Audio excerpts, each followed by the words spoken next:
Bom dia, pessoal. Eu sou a professora doutora Marina Carvalho e hoje a gente vai falar um pouco sobre a fundamentação teórica.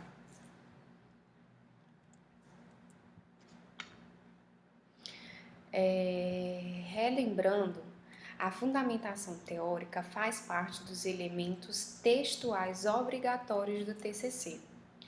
Uma coisa importante sobre o referencial teórico é que, dependendo do tipo de TCC que você está escrevendo, essa informação ela vai aparecer em um lugar diferente. O mais comum é o TCC com um item chamado Introdução e um item chamado Referencial Teórico, ou seja, 2 tópicos.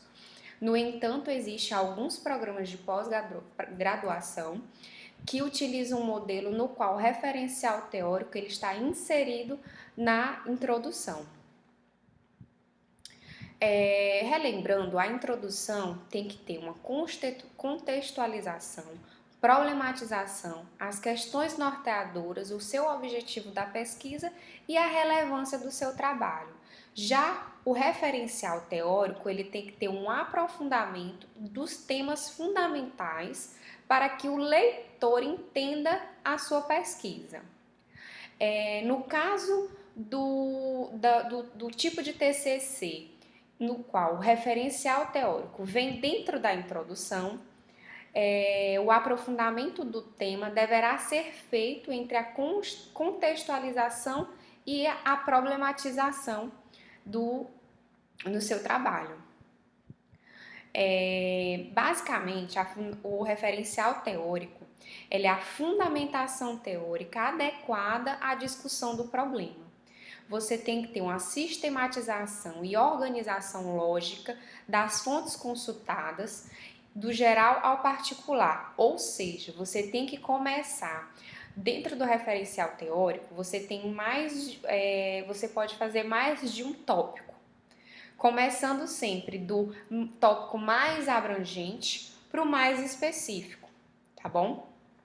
Tem que ter uma clareza na expressão, recomenda-se boa articulação e conexão entre os parágrafos, evitando-se a fragmentação, né? Ele tem que ter uma ligação no parágrafo de cima para o próximo parágrafo e uma comunicação entre os tópicos se você vai fazer dividida em tópicos. Eu sempre falo para os meus alunos que você precisa finalizar um tópico citando o que você vai falar no próximo tópico e o próximo tópico você vai começar relembrando o tópico anterior. Tem que ter uma análise interpretativa própria das ideias dos autores, ou seja, você vai ler os trabalhos e retirar o que você entendeu daqueles trabalhos, não vai ser copia e cola para o seu trabalho. E se você tiver, a forma de citação tem que ser de acordo com a norma ABNT, que ela é a mais utilizada, mas nós também temos outras formas como a Vancouver, a APA e algumas universidades, faculdades, eles têm as normas próprias. E tem que ter coerência, o referencial teórico tem que ter coerência com o que você propôs a investigar e atingir na introdução. Não pode ser aleatório. O seu tema é e você vai fazer um referencial teórico de outra coisa. No estilo da redação, é recomendado o uso da linguagem científica e da impessoalidade, ou seja, evite o uso de verbos na primeira pessoa do singular ou na primeira pessoa do plural. Analiso, analisamos, observei, observamos. No referencial teórico, lá na discussão, nos resultados, você pode utilizar porque você vai dizer o que você observou, o que você entendeu, tá bom? Uma outra questão é onde buscar a informação para escrever o referencial teórico. Muita gente tem dúvida de onde que vai retirar material para isso. Eu vou falar 4 fontes e quando usar cada uma delas. A primeira são os livros, que nessa era de fácil acesso à internet e à informação, eles estão sendo deixados de lado, mas eles podem ser usados quando você vai buscar algum conteúdo sobre conceitos específicos, elementos históricos ou elementos de teorias que já estão descritas ou consagradas. O livro, ele é uma boa fonte quando os assuntos que eu quero abordar são imutáveis. Uma outra coisa é o uso dos sites oficiais, como por exemplo o DataSUS. Utilizar esse recurso só quando é preciso explicar algo que vai passar por políticas públicas ou uso de dados epidemiológicos, utilizando sempre o dado mais atual possível. Normalmente eles fazem uma atualização a cada 1 ou 2 anos nesses sites. Um terceiro tópico é a legislação, que ela é utilizada quando você vai falar sobre a criação de uma determinada política. Você precisa citar a legislação e tomar o cuidado também de sempre citar a última versão da lei, porque a gente sabe que as leis sofrem algumas modificações ao longo do tempo. E o último item são os artigos. É fundamental que você trabalhe com artigos científicos dos últimos 3 anos, pois existe uma grande produção científica ocorrendo no mundo. Se o assunto for muito atual, você pode ampliar para 5 anos o tempo de limite de busca.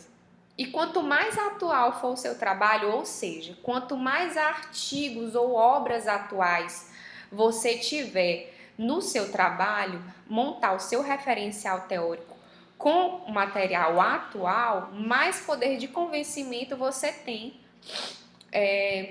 do seu trabalho, dizer que o seu trabalho é bom e é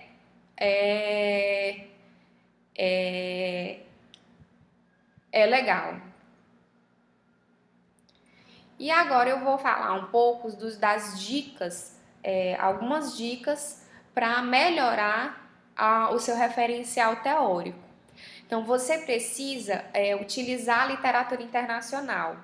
Por quê? Porque enriquece o trabalho e, eventualmente, você vai encontrar algum artigo interessante em inglês ou espanhol, que são as 2 línguas mais utilizadas.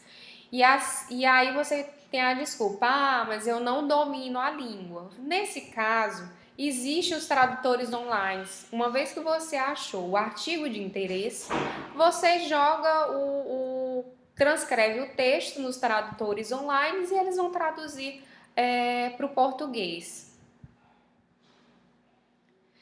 E uma coisa muito importante que eu vejo muitos dos meus alunos fazendo, tá? E a gente tem que tomar muito cuidado com isso, que é o plágio.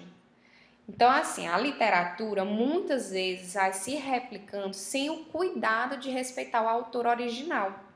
E o plágio é crime. Assim, é importante saber como escrever. Então, eu sempre falo assim, você vai pegar um artigo, vai ler ele todo ou a parte que lhe interessa, vai deixar de lado e vai escrever o que você entendeu sobre ele.